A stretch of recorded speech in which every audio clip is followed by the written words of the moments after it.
नमस्कार। मैं सुरेंद्र शर्मा जो कुछ कहना चाह रहा हूं, सबसे पहले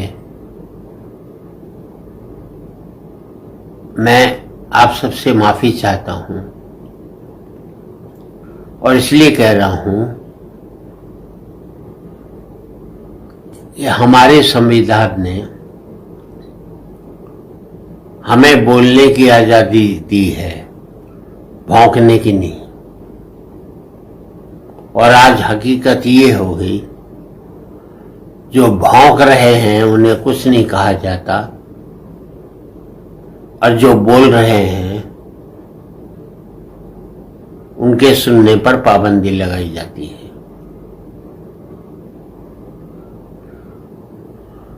कहा कोरोना की तीसरी लहर आने वाली है। मैं पूछना चाहता हूं इन वैक्सीन निर्माताओं से,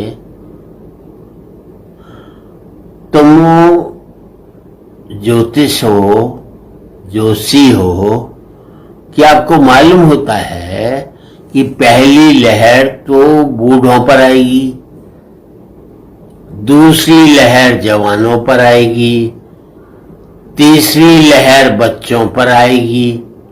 भाई मुझे ये बता दो, कौन सा वैज्ञानिक सिद्धांत है जो एक बीमारी को भी बता सकता है कि अब इस पर आएगी, अब उस पर आएगी। आगे जाकर ये भी बता सकते हो ये हिंदुओं पर आएगी, अब की बार सिखों पर आएगी, फिर मुसलमानों पर आएगी। आप अपनी दवाई का, आप अपने इंजेक्शन का विज्ञापन करना चाहते हो तो ये तरीका ठीक नहीं है। मुझे ये बता दो मैं कौन सी वैक्सीन लगाऊं। अभी 2 वैक्सीन है, एक रशिया की आएगी, 10-20 और आ जाएंगी। इस मुल्क के लोगों को मालूम होना चाहिए कि कौन सी वैक्सीन लगाए। मैंने अपने परिवार के 10 लोग खोए हैं जिन्होंने दोनों वैक्सीन लगा ली। हमारे कई डॉक्टर इस देश में दोनों वैक्सीन लगाने के बाद उनकी मौत हुई है। कई स्वास्थ्यकर्मी जिनका कोई रिकॉर्ड भी नहीं होगा, कई नर्सिस, कई मरे होंगे। कौन सा एक रिसर्च डेटा है कि जो मरे उन्होंने कौन सी वैक्सीन लगाई? कम से कम एक रिकॉर्ड होना चाहिए। मैं भारत सरकार से, राज्य सरकार से इतना ही कहना चाहता हूं, हमें इस्तेमाल मत करो वैक्सीन के रिसर्च के लिए, क्योंकि इस पर रिसर्च नहीं हुआ है। कम से कम इतना तो बता दो कि यार जो मरे उन्होंने कौन सी वैक्सीन लगाई थी। 20 वैक्सीन और आएंगी, हम उसके ऊपर, हम सब लोग उन वैक्सीनों का एक्सपेरिमेंट किए जा रहे हैं। हमारे ऊपर प्रयोग मत करो। अब बच्चों की आएगी यार, पहले बूढ़ों को ले लिया, फिर जवानों को ले लिया, अब बच्चों को ऊपर तो मेहरबानी करो यार। मैं सभी इस देश के माँ बापों से कहना चाहता हूं, कुछ मत करो। जो बच्चे तुम्हारे जंक फूड खा रहे हैं, जो बच्चे तुम्हारे खाने के साथ ड्रिंक्स ले रहे हैं, चाहे कोई भी कोल ले रहे हैं, वो ले रहे हैं, बाहर का खाना बंद करवाओ उनको घर के खाने की आदत दो। आपके बच्चे स्वस्थ रहेंगे। अपनी बच्चों की सेहत के साथ तुमने खुद खिलवाड़ किया है।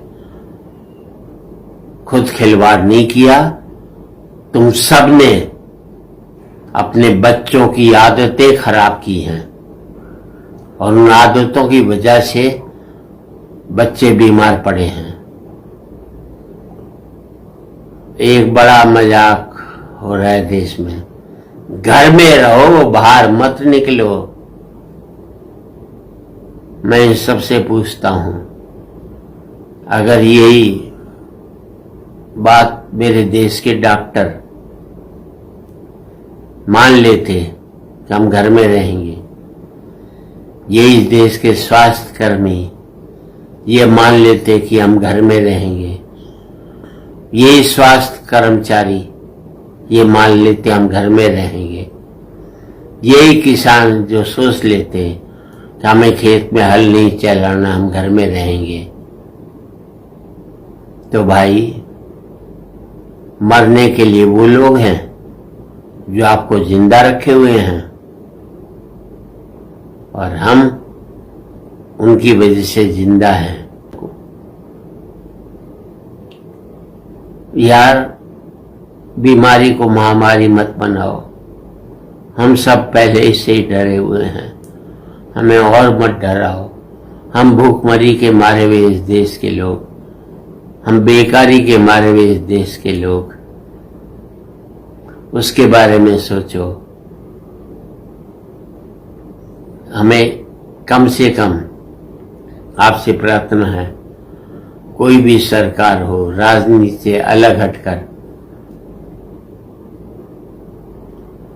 किसी और के बारे में नहीं सोचे।